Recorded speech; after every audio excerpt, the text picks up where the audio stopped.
Jesus Christ, peace be upon him, prostrated himself on the Mount of Olives and worshipped God, that is the same God, we believe, who sent Muhammad, peace be upon him, 6 centuries later. I believe the Prophet was who he claimed to be. He said, Ana Sayyidul Bani Adam wala fakhri. I am the master of the children of Adam, and I do not boast. He said, Ana khayrul khalqillah. I am the best of creation. We believe that he's better than the Kaaba in Mecca. He's better than the angels. He's better than the Temple of Solomon. You see, when the Prophet was preaching in Mecca, his tribe, the Quraysh, they would send messengers to the outlying borders of the city to intercept visitors, to spread lies and slanders about him, right? And then these same people, right, they would say, stay away from this man Muhammad. He's a sahir, he's a sorcerer, he's going to bewitch you.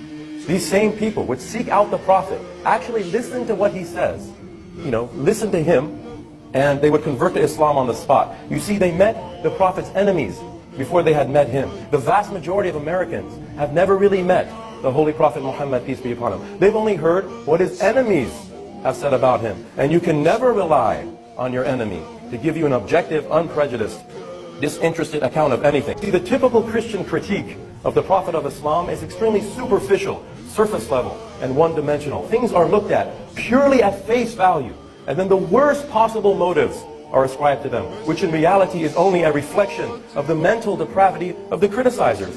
This is a man, the Holy Prophet, peace be upon him, who is widely regarded by many scholars of Western academia as the most influential human being to ever step foot on the earth. For all of the earthly work of all of the previous prophets put together is not equal to what this one man achieved. D. Brown, a Christian missionary, says, by any standard, Muhammad's achievements were little short of miraculous. Will we just dismiss him on a superficial level? R.B. Smith says that the Prophet was absolutely unique in history. That's a Christian missionary talking. His life is based on history, not mythology or conjecture. And it's not enough to say he was a great genius, he was a good statesman, he was a military hero. There's a lot more to this man. Alphonse de Lamartine says, in the history of Turkey, quote, that is Muhammad as regards all standards by which human greatness may be measured. We may well ask, is there any man greater than he? وَرَفَعْنَا لَكَ ذِكْرَكَ. God reminds the Prophet of this very fact in the Quran. وَرَفَعْنَا لَكَ ذِكْرَكَ. Have we not raised high the esteem in which thou art held? Dr. William Montgomery Watt, who died last year at age 97, widely regarded as the last of the great Western Orientalists, in an interview conducted in 1999, in his 90th year, he finally conceded, quote, I believe that Muhammad, like the earlier prophets, had genuine religious experiences. As such, I believe that the Quran came from God, end quote.